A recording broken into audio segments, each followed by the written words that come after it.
De la dictadura a la democracia, un sistema conceptual para la liberación. Por Jane Sharp. Traducción al español por Caridad Inda. La institución Albert Einstein. Voz Oxley.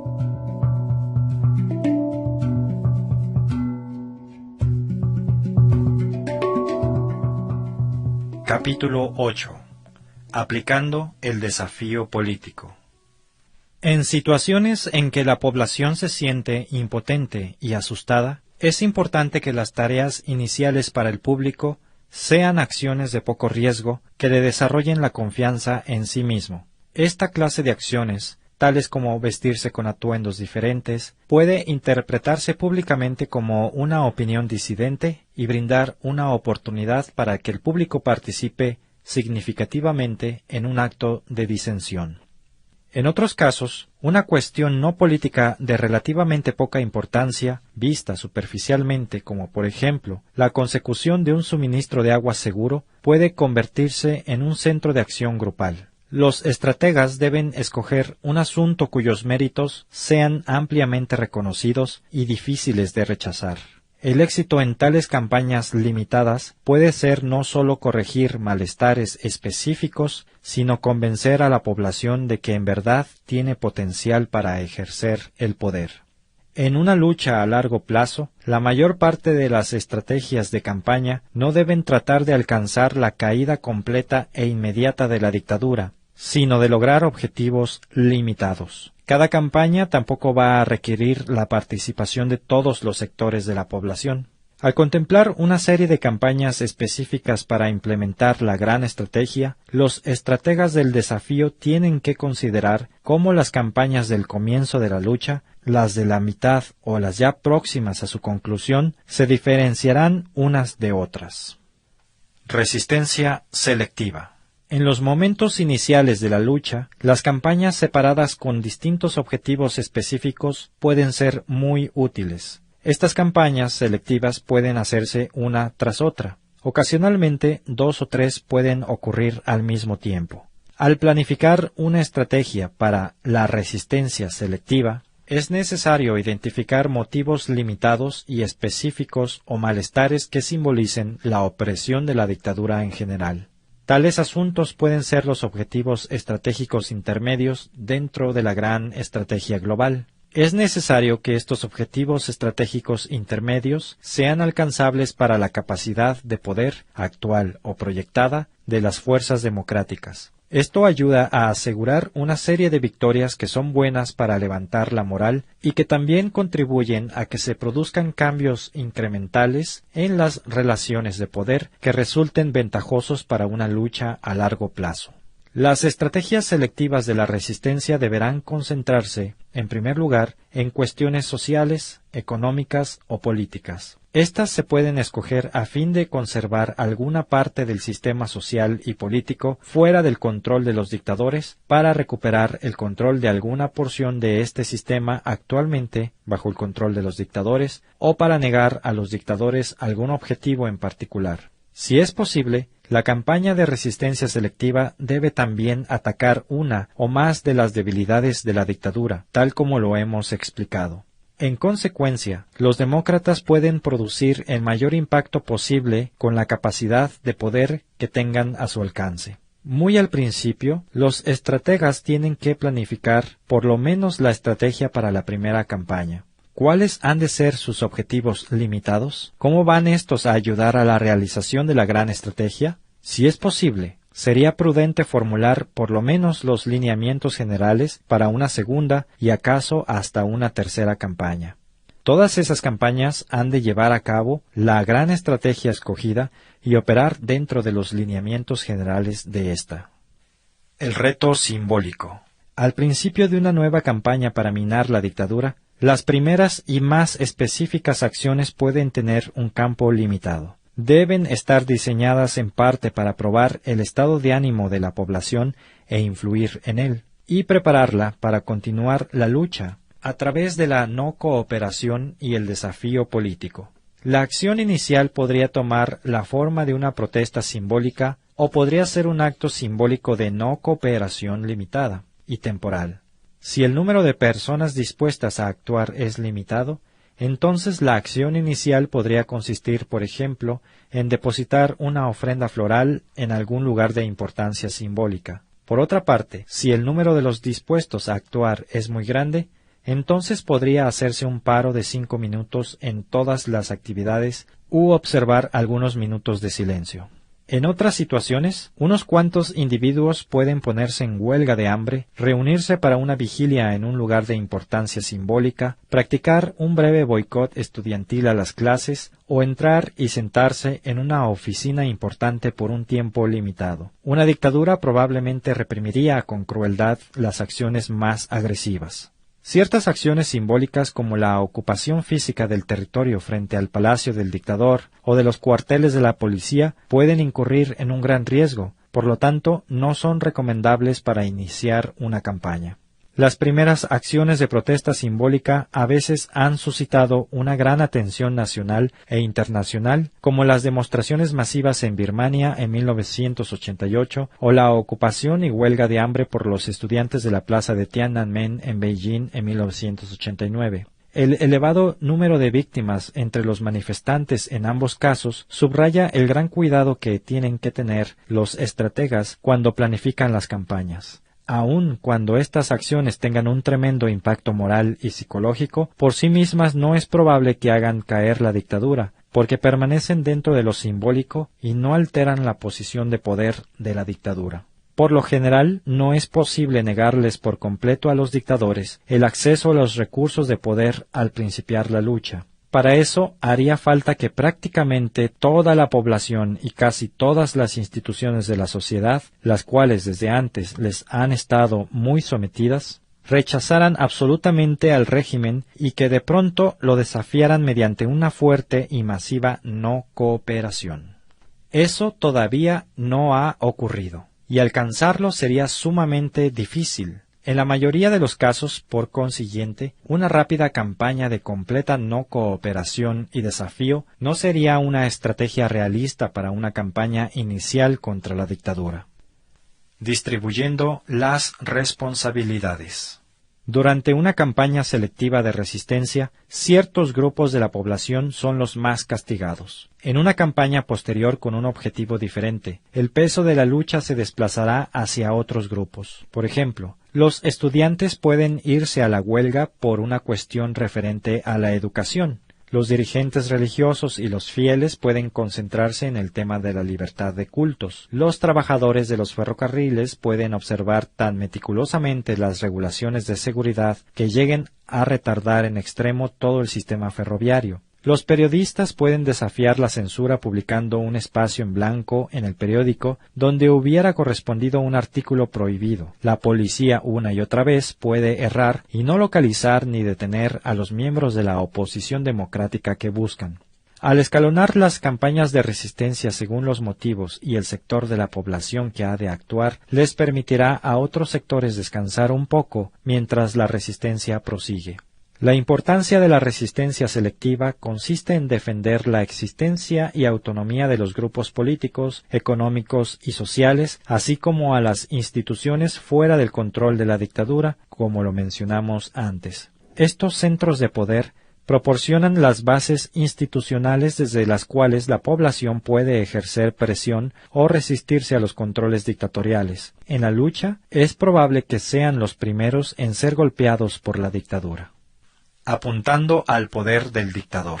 A medida que la lucha a largo plazo se desarrolla más allá de las estrategias iniciales hacia fases más ambiciosas y avanzadas, los estrategas han de calcular cómo limitar más las fuentes de poder del dictador. El objetivo será usar la no cooperación popular a fin de crear una nueva situación estratégica más ventajosa para las fuerzas democráticas. A medida que las huestes democráticas cobran fuerza, los estrategas organizan formas de no cooperación y de desafío más ambiciosas para negarle a la dictadura los recursos del poder para propiciar una parálisis política y, por último, el fin de la dictadura y su desintegración.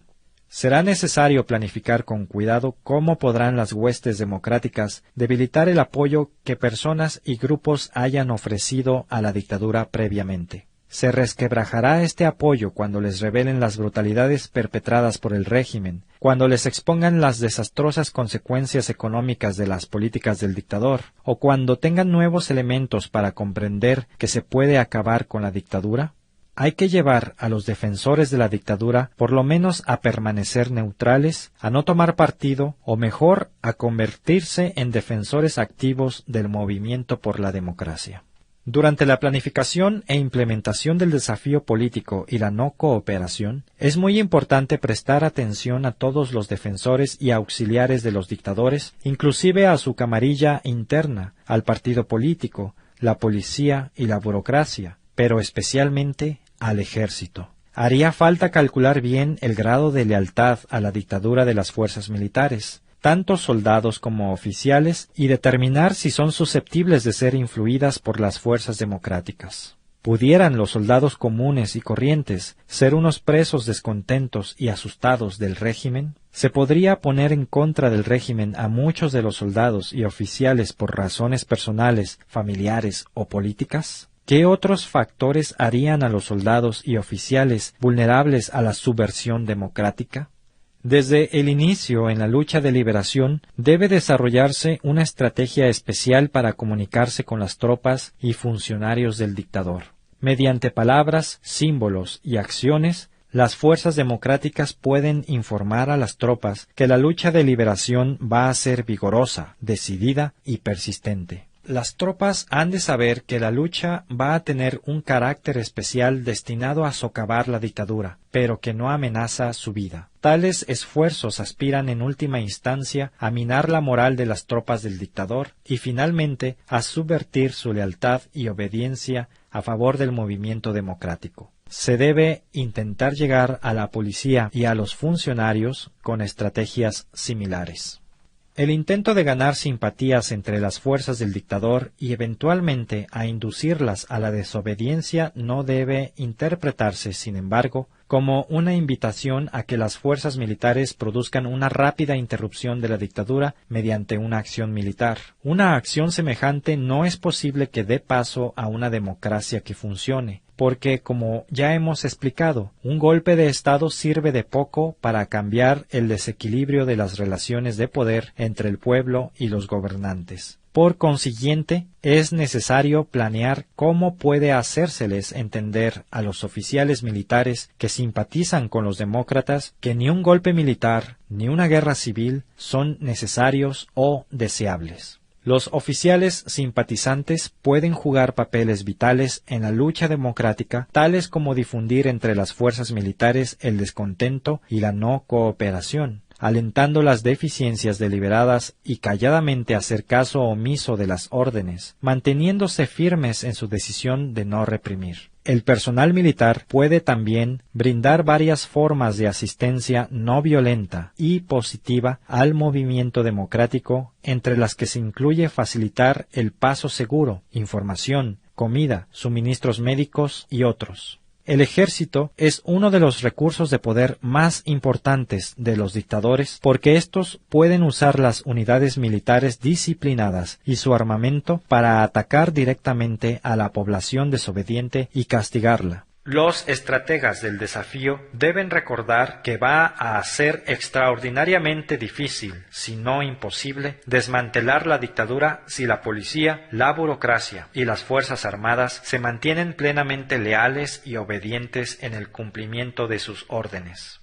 Las estrategias orientadas a subvertir la lealtad de las huestes del dictador deben gozar de una prioridad especial de parte de los planificadores democráticos. Las fuerzas democráticas deben recordar que el descontento y la desobediencia entre las fuerzas armadas y de la policía pueden resultar altamente peligrosas para los miembros de esos grupos. Pueden esperar penas muy severas por los actos de desobediencia y la muerte por ejecución en caso de amotinamiento. Las fuerzas democráticas no deben pedirles a los soldados y oficiales que se amotinen inmediatamente. En lugar de eso, donde sea posible la comunicación debe aclarar aclarárseles que hay múltiples formas de desobediencia disimulada que sí pueden ser practicadas desde el principio. Por ejemplo, los policías o los soldados de tropa pueden entorpecer el cumplimiento de las órdenes de distribución, no acertar a encontrar a las personas buscadas, advertir a los de la resistencia acerca de las órdenes de represión que se han dictado contra ellos, así como de los arrestos y deportaciones, y pueden dejar de transmitir información importante para sus oficiales superiores. Por su parte, los oficiales descontentos con el régimen pueden no transmitir o demorar la transmisión de las órdenes de represión a los mecanismos encargados de ejecutarlas. Pueden disparar por encima de las cabezas de los manifestantes. Los funcionarios del Estado pueden perder o traspapelar las instrucciones, trabajar deficientemente o enfermarse para tener que permanecer en casa hasta curarse.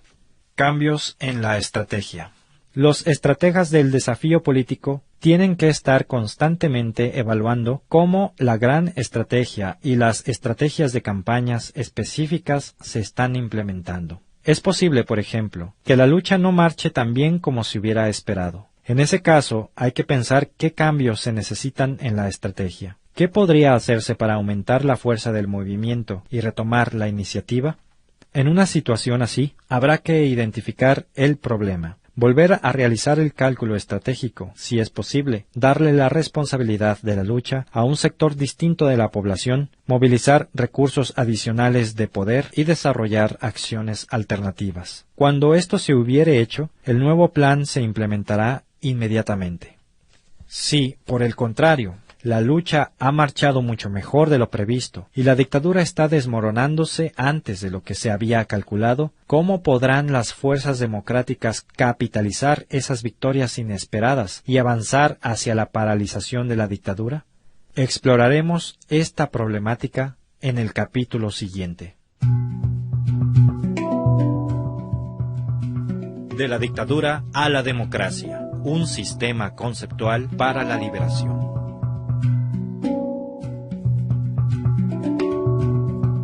La misión del Instituto Albert Einstein es promover a nivel mundial el estudio y uso estratégico de la acción no violenta en casos de conflicto.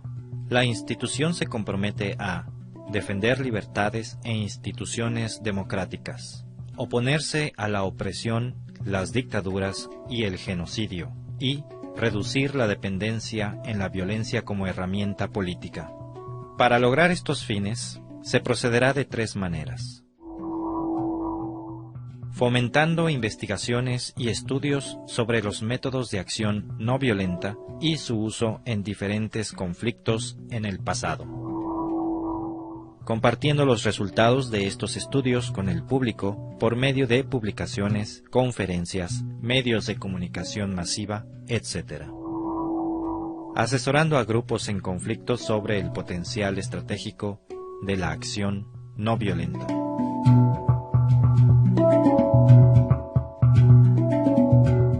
De la dictadura a la democracia, un sistema conceptual para la liberación.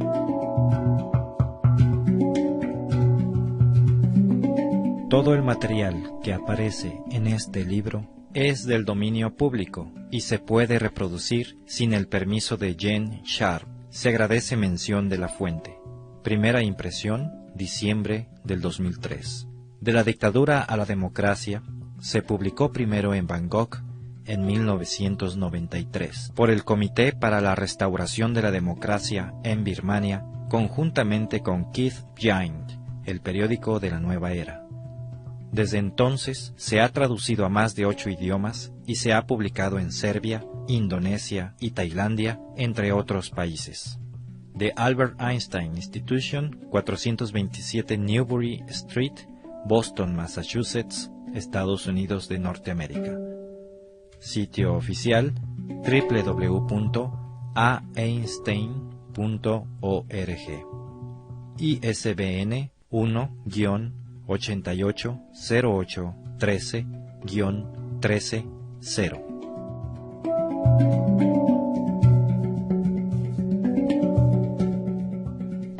Los tracks musicales utilizados en este audiolibro fueron tomados del sitio www.freemusicarchive.org.